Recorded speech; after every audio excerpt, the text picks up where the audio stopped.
we'll have a short talk. Om Gurubhyo Namaha. Now he says, the very method of yoga. The way method means the very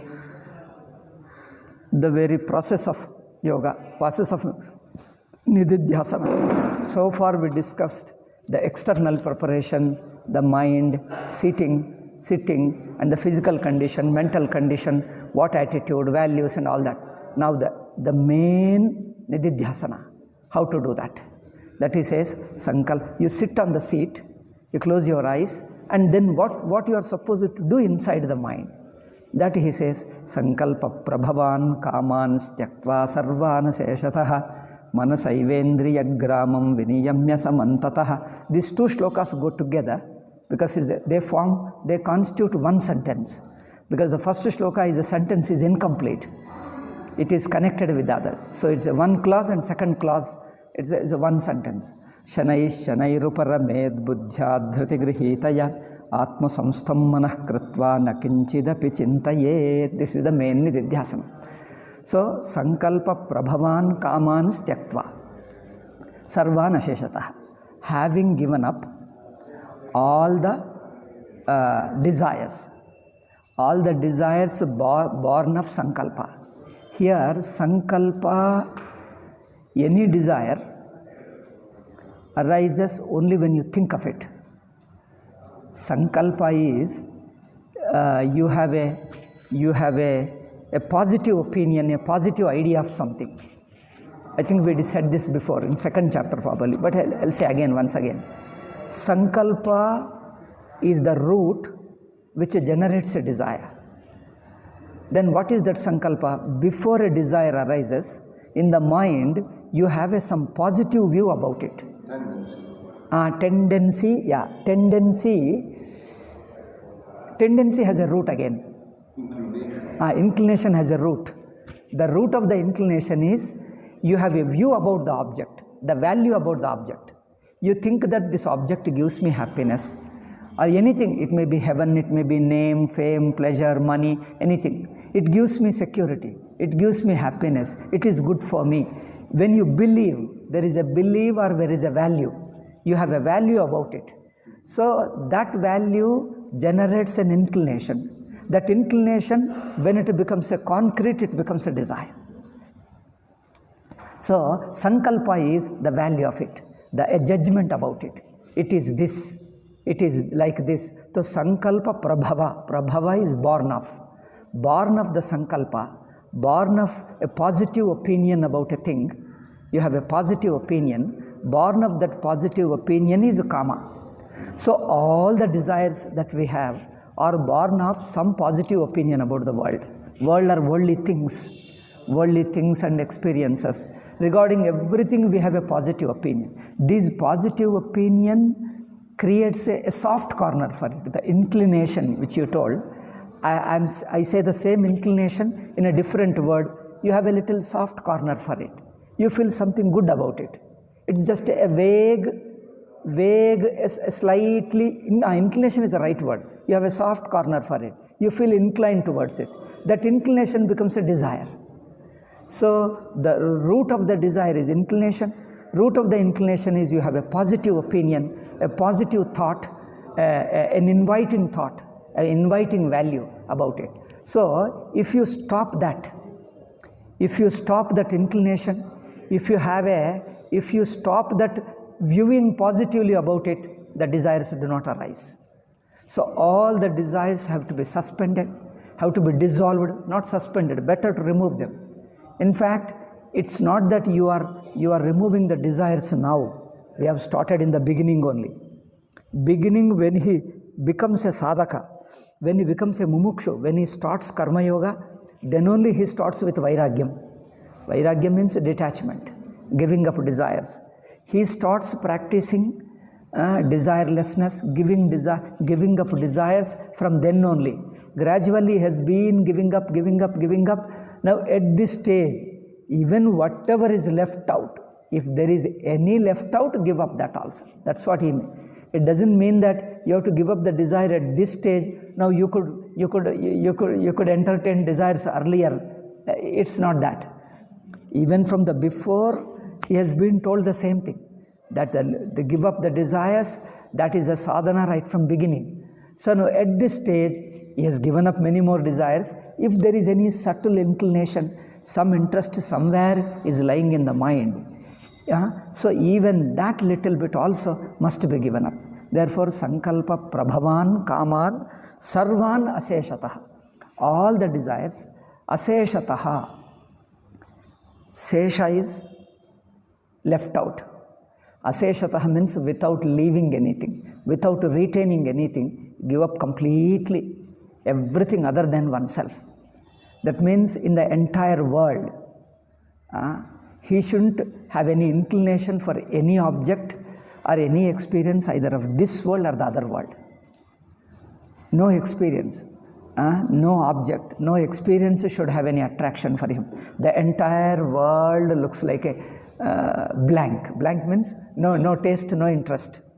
Entire world. When the mind loses interest for the entire world, it comes back to itself.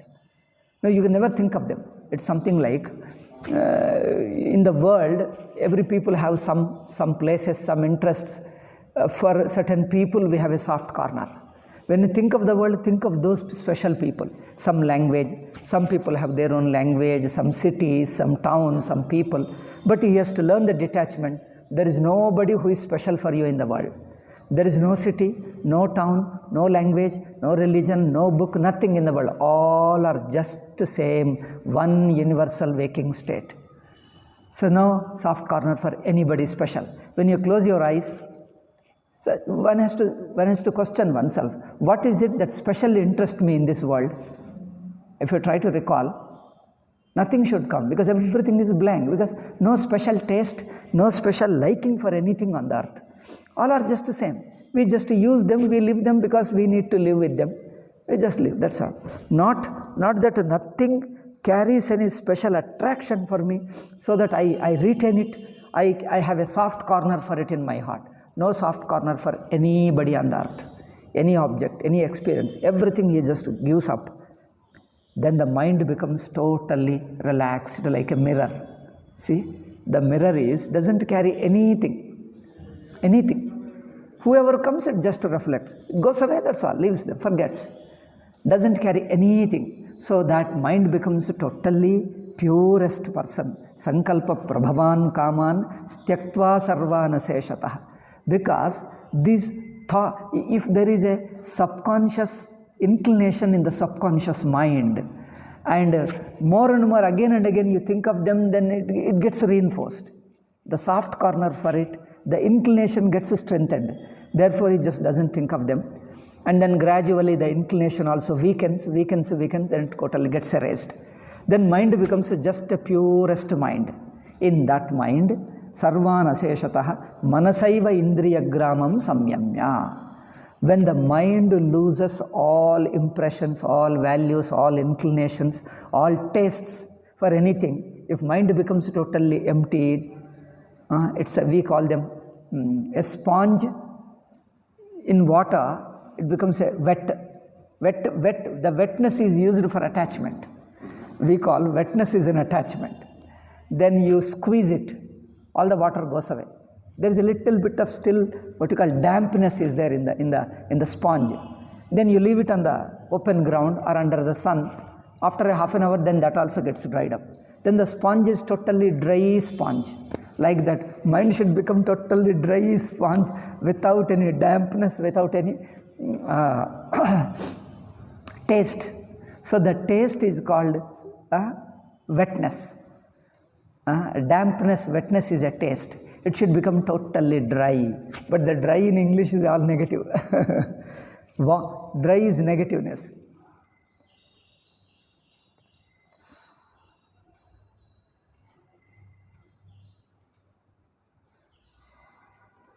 See, these expressions are different.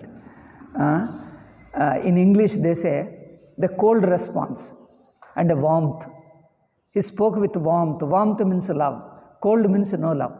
But in India, cold means love and warm means heart is not. We call cold is love. So that you translate that language into other, it becomes totally different. So some people translate literally, it gives a different impression. So here, no wetness, no dampness, it's dry. Dry is a negative word for them. Dry means no feeling at all, no heartless person, they say. But the dry is a good, because dry is a person detachment. Detachment has no attachment, no inclination, no taste for it. So that mind, manasaive gramam samantata. Then the indriya grama, all the sense organs are turned, they come to him. Indriya gramam viniyamya samantataha. From all sides, he brings the sense organs under the control of the mind. That means mind wills it. Now I am not interested in anything, that's all. Sense organs stay here, never recall. Sense organs will come back and stay here, they never think of anything. Anything. No form, no color, no relationships, nothing. He doesn't think any good about anything, bad about anything, neither good nor bad. Neither hates anything, nor any likes anything. So just mind remains relaxed. So in the first shloka. Then the next shloka says, with that mind, shanai ruparamet buddhya dhritigrihitaya. Now he should uparame, he should withdraw gradually. Shanai, gradually. Shanai means step by step or gradually. Na sahasa. Bhashakara says, not hastily, not forcibly. Don't force, because if you force, mind becomes a blank. It's not a blankness. It has to, out of awareness, it should transcend. So gradually, so the sense organs, first the objects, thought of objects should be seen as one with the sense organs. Thought of, I think I should have brought it in Sutra Bhashya, Brahma Sutra Bhashya. This point is very beautifully explained in one paragraph. The objects have to be seen as inseparable from sense organs. See, any form, any color, all the colors, all the forms are inseparable from the sight. All the sounds are inseparable from the hearing. The very hearing, sense of hearing. Sense of hearing, the very hearing is one experience in which there are different sounds, various sounds. So all the various sounds are only a kind of hearing alone. They are part of hearing. Sight, you say seeing. Seeing is a sight, the perception. All the forms and colors come under perception, visual perception, I mean. The visual perception. All the forms and colors are part of visual perception. So similarly, all the touches, hard objects, soft, hard, warm and cold. Soft, hard, warm and cold. All these objects, you can see this is a hard object. You touch a water, it is still, water is different. Then sometimes a soft like a sponge and rubber you touch. Or you touch a very hard like a stone. So our skin feels different, hard and soft, then smooth and rough. Smooth means just one way, rough is little up and down. Smooth and rough, hard and cold, then heat, warm and, heat and cold, warm and this thing. And then smooth and rough, these are the 6. I think, only 6. There is no seventh one. With the help of the touch, sense of touch, we have got only 6. 6, in fact, they are not 6, they are only same thing with a slight difference alone. Anyway, so these 6 kinds of touches you experience, sparsha. 6 kinds of sparsha. So all these 6 kinds can be reduced to one sense of touch, isn't it? It's a touch, it's a kind of touch. These are all varieties of touching only. The touch is one, feel. I don't know whether you call it feeling, means touching only. So these are all with your skin, what you feel, these are all the 6 varieties of touches only. Therefore, you reduce all the objects into touching. Reduce all the forms and colors into perception. Reduce all the sounds into hearing, like that. Then reduce all smells into just one, the feeling of smell only. Then the taste, all the tastes are reduced into the common of taste. Then the entire world is only this 5. See how these people reduce. The entire world is reduced into 5. If beyond 5, there is nothing. There is nothing. Otherwise, such a classifying, you see the modern science, how it classifies. It classifies plants and animals. Then they say living and non-living. See how the physical science or even biology classifies living and non-living. Then among the living, again they say plants and animals. Then among the plants, there are so many species goes on. So much, genus, I don't know what you call it, and species and genus and all. Then the animals also, there are again 4 varieties. We have studied about that. Species, and then what you call amphibians, then aves, mammals. This is what we studied in our science days. I don't know.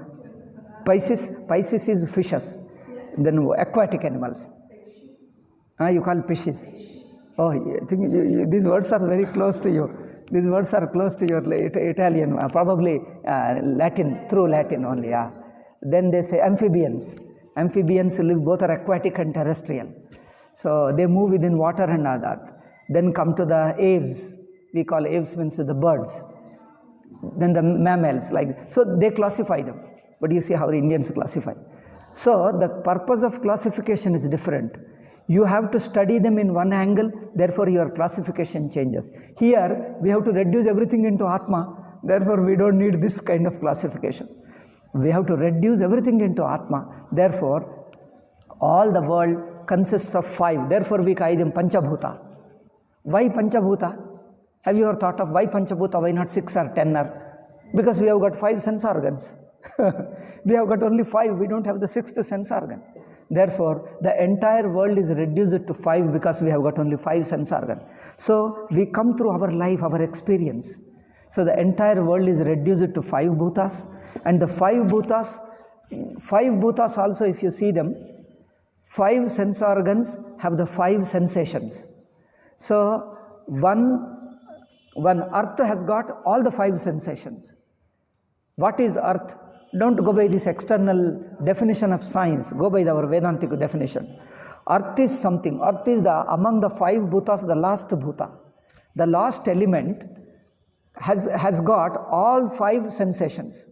All 5 sense organs you can feel, you can use all 5 sense organs to understand it. Therefore, earth is the one where you can use all 5 sense organs.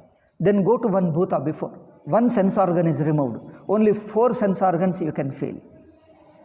Then go to the another element, previous element, third one. Only 3 sense organs you can feel. Then you go to further, only 2 sense organs. Like wind, when you go to the wind, air, you can see the only 2 sense organs. Then go to the sky, only 1 sense organ. Then all the 5 sense organs you remove, it becomes avyakta. So it's a Vedantic classification because it is meant for different purpose. So the 5 bhutas, now how they are born from the avyakta. Avyakta means you have not used any of the sense organ. There is no sense organ at all. When you are without sense organ, that is avyakta. When the 1 sense organ starts, space begins with 1 sense organ. Then from the space, the wind is born. When the air is born, when the 2 sense organs you perceive.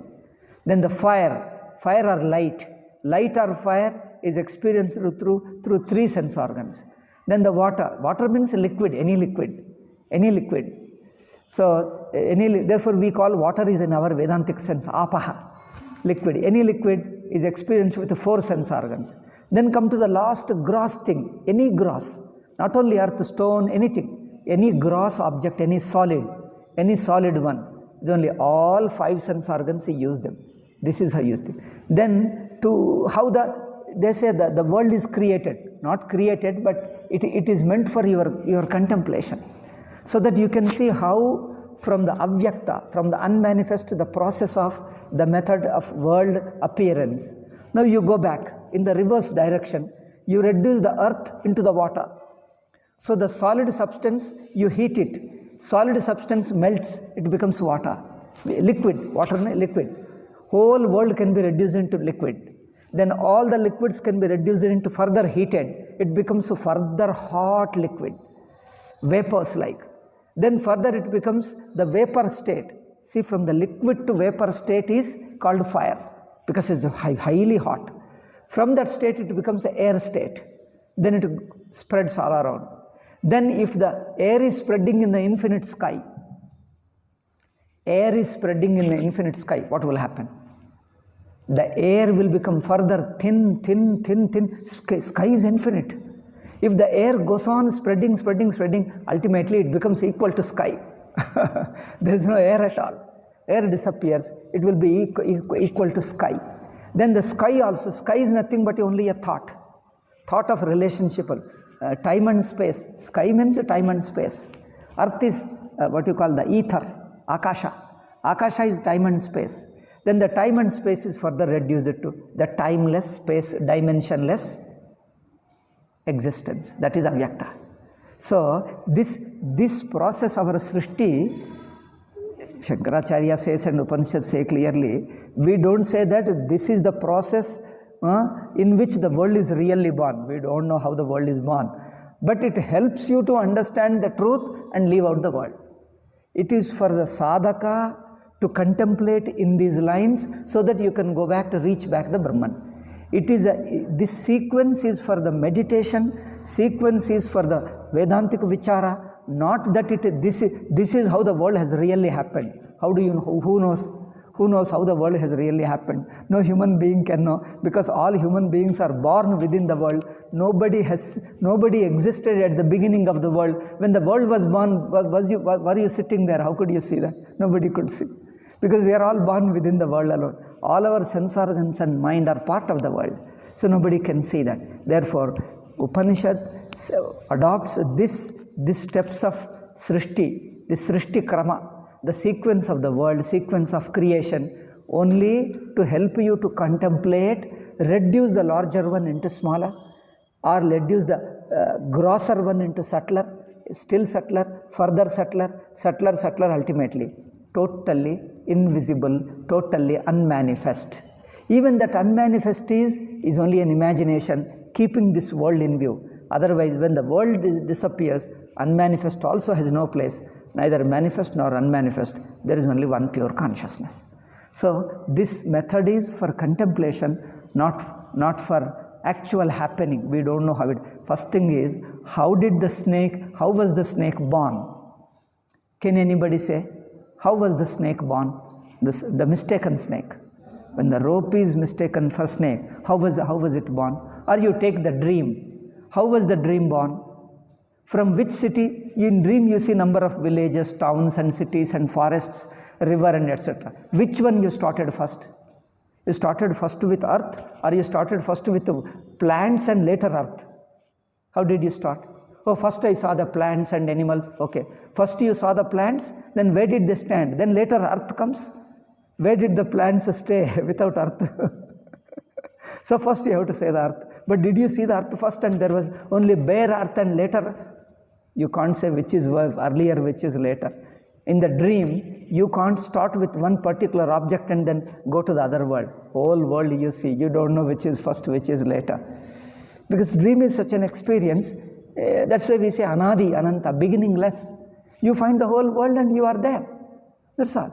And within the dream world, you look back, there also yesterday, day before, years before, even centuries before, you have got a history of the world and all that in the dream.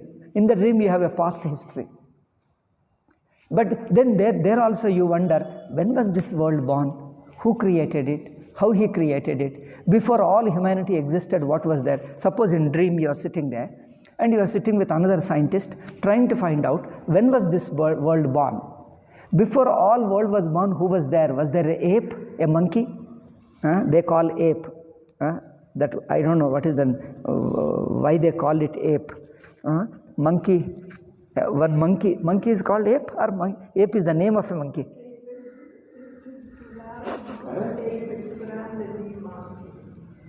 Ape is a name of a monkey. Anthropomorphic. Anthropomorphic. Okay, some kind of a monkey. So now this is, you are imagining sitting in the earth, sitting in the world, being a part of the world. You are imagining the previous state is only a speculation. How do you know? Has anybody has gone and seen it? You didn't have the sense organ, you didn't have the body, and then the world existed. How can you imagine? It's impossible to see. But it is all speculation alone. You keep on speculating.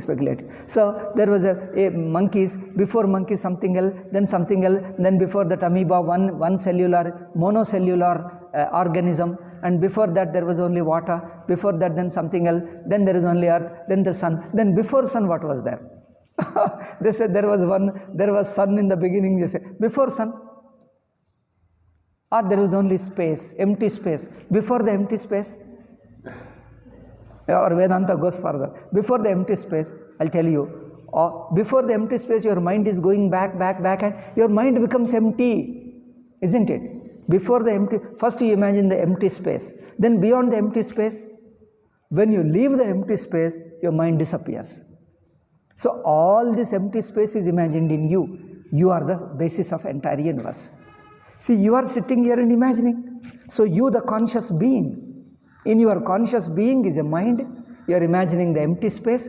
In the empty space there is a sun. From the sun a part got separated.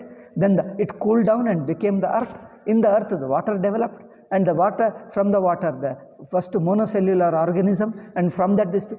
Now all this you say, then you go back to the sun. Before the sun there was a space. Before the space there is empty space. Then before empty space, you are able to think before empty space. Who? The thinking consciousness is there before. Now before consciousness, you can't go beyond consciousness. See, empty space is the last one you can think of. Beyond the space, your mind gets dropped. No mind. Then when there is no mind, what exists? You alone exist, conscious being, Sakshi. Therefore, Sakshi is the one. From Sakshi, the mind came, or the space came. From the space, other things, all the world came. So when everything merges back, who remains at the last? Your self-consciousness. Sakshi alone remains. In the Sakshi, all this is imagined. Then all that is merged back and ultimately. Now beyond consciousness you can't go, because there is nothing beyond. Because to think of the relation, mind is required. Before, later is mind. The very mind is merged. Mind thinks in terms of before and later. Before this, even to think of the before it, mind is required. The very mind is removed. Mind is dissolved. No thought. No before, no later. What is the cause of it? What is the effect? The cause hunting goes away, because it is the mind that hunts the cause. When the mind is dissolved, no cause, no hunting, nothing, then what happens? Then you alone remain Sakshi. Therefore, our Vedantic Srishti is this way. This way it is. I don't know what modern people say. That's why scientists say there is atoms. You reduce the further atom particles. Then what is further particles? They say there is no such thing called particles. As you are looking at it, it appears like a particle. If you don't look at it, it is not there. Something like a reflection in the mirror. In the reflection in the mirror, as you are looking, you see your face reflection. If you move away from the mirror, what is there? Nothing. That means your mind is the particle. Your mind is looking, that is a particle. Then they understood world is nothing but my mind only. Yes, mind alone is the world.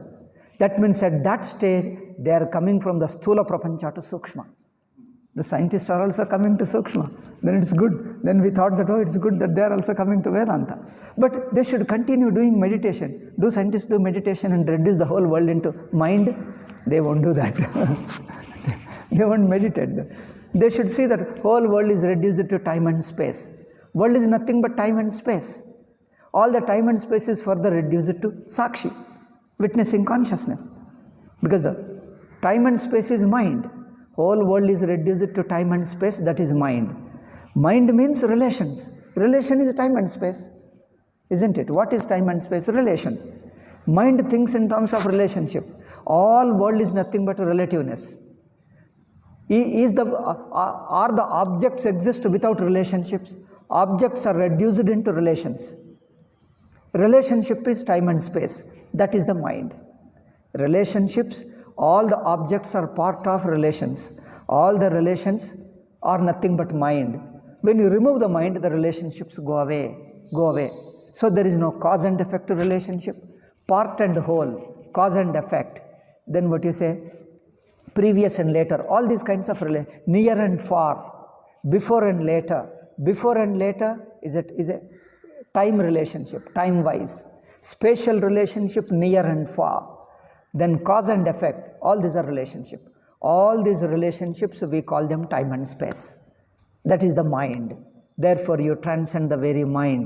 You transcend the very relationships. All the relationships are witnessed by a non-relational consciousness. Consciousness or Sakshi is non-relational. It has no relation because it is indivisible. When you divide into two, then relation established. Relation comes only when there are two, subject and object. Relation comes into effect only when there is a division of subject and object. When in the one consciousness, one witness, the relation goes away, subject-object goes away, then there is no relationship, there is no mind. Then you alone exist. So that's how. This is what the purpose of meditation is, to reduce everything state. Therefore, in the last shloka says, Atma samstam manah kritva na kinchid api chintayet. Samstam means having rested in the Atma, that's all. Now don't imagine anything. Don't create a second one. All the second goes away. Subject-object duality also goes away into the one. Atma samstam manah kritva. Then stay as that Atma. So manasa shanai ruparametu buddhyadriti grihitaya. Gradually you reduce it. Reduce means, as I told you, objects are reduced into 5 sensations. Other than sensations, do you know the word? 5 sensations. Sensations means with the eye, visual, hearing and touch, smell and taste. So these 5. Now what is the world? Other than these 5 sensations, entire world can be reduced into 5 sensations. You remove the 5 sensations, there is no world. He says, reduce the objects into 5 sensations. 5 sensations, you go to the common. What is common to all 5 sensations? Thought. Mind is common to all 5 sensations. All 5 sensations mean one common thought, common mind. Mind is common to all 5 sensations. It is the mind assuming 5 forms we call 5 sensations. 5 sensations are one mind, one say thought, not thought, one feeling, let us say one feeling. Feeling is mind. So that the feelings also keep fluctuating. Then all of them are reduced into one knowledge. Intellect is knowledge, buddhi is knowledge. All that is reduced into one knowledge. So the fluctuations become one fixed thought. Then the thought is further merged into a thoughtless consciousness, waveless water. That's all. Atma samstam manah kritva. Understand, wave is nothing but water. Similarly, that very thought is nothing but consciousness. A shape of consciousness is mind. What is thought?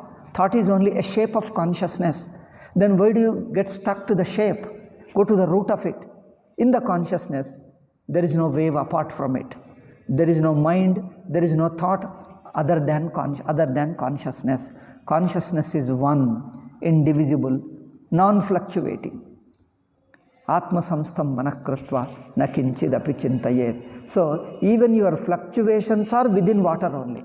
Like the waves are also part of water. The in and through all the waves, you look at the water, so the waves even rising and falling also is water only. They don't move away from water. Similarly, the thoughts that arise and fall, rise and fall, thoughts rising and falling is also water only, because they rise in water, fall in water. As water, no rising, no falling. There are 2 levels of looking. At the level of wave, rising and falling. At the level of water, what you saw as a wave is nothing but water. What you saw as a wave at one level, see at another level, it is nothing but water. So 2 levels, you are shifting from the wave level to water level. Shift your vision. Then even while thinking, you are water. Even while thinking, talking, your thinking, talking is also, in that experience it is water. From the outside it may look like wave, but inside it is only water. So we see the wave. You ask the water, do you see the wave? Water doesn't see the wave because it doesn't know where the wave is, what the wave is.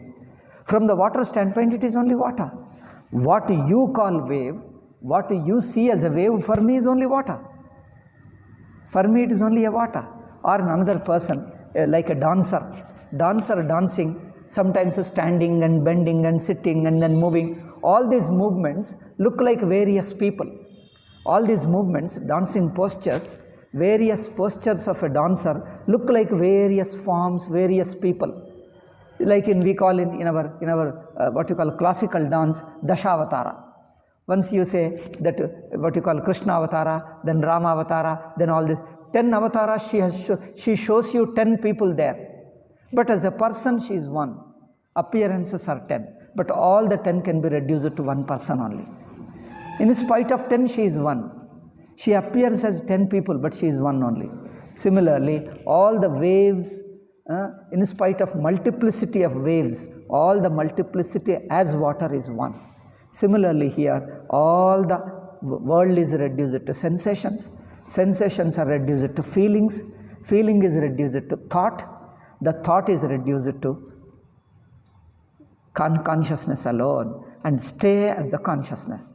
This has to be not in conceptually. We have imagined, quickly we have imagined. It should not be imagination. It should be direct experience. If you imagine, it won't go away. If you only conceive them, conceiving only retains the thought. Thought won't dissolve if you conceive. It's not conception. Directly experience. You feel the sensation. See that all the sensations are reduced to one mind only. Watch. You may take few months. Keep on watching. Then that is reduced to thought. And thoughts are reduced into consciousness. Then there is nothing. Atma samstam manah kritva nakinchid api chintayet. There is no second thought. Thought means even if you think a thought, even the next thought, previous thought, all the thoughts are water alone. I mean like a consciousness alone, they are not outside outside consciousness. So from the level of consciousness, no water, no waves at all. In the last shloka, I just read out and then we'll close with this. Yato nischarati. While doing this meditation, if by mistake, due to some old samskara, mind slips from consciousness, again thinks of a thought. Yato nischarati manaschanchalamasstiram. So the mind which was understood as a consciousness again may rise. Again means it is not properly understood. Hastily you imagine that it is generally, if it is understood as consciousness, it won't rise again. Rise means even if it rises, it remains consciousness alone. But if it is not properly understood, you only do imagination, you only conceive that it is reduced, then the mind comes again. Mind functions again. Then what happened? Then you have to again watch. He says, Yato nischarati manaschanchalam astiram. Whatever thought arises in the mind, don't worry. Any thought that arises, see that underlying consciousness is always there. Let any thought arise, don't worry. Whatever arises, the thought, the mind, everything is already consciousness. Let them arise, doesn't make any difference. Like dancers, various postures are already part of dancer. They don't move away from her. Let there be any number of postures. All the postures are part of the person. They are not away from the person. From her standpoint, it is she alone. I am not 10 people. I am only one person. I am me. Though to the onlooker appears as a 10 people, but for herself she is alone, all by alone. Similarly here, yato nischarati manaschanchalam astiram tatastato niyamya itad atmanyeva vasham nayet. So whatever thought the mind entertains, understands that the thought and the idea, all that is consciousness alone. Reduce it to consciousness, see it as a consciousness, therefore nothing exists apart from it. Atmanyeva vasham nayet. If this way you see it, then the prashanta manasam henam yoginam sukhamuktamam upaiti shantarajasam brahma bhutam akalmasham, he becomes a Brahma alone. These later shlokas we have to discuss again. We will discuss later. Om Shanti Shanti Shanti.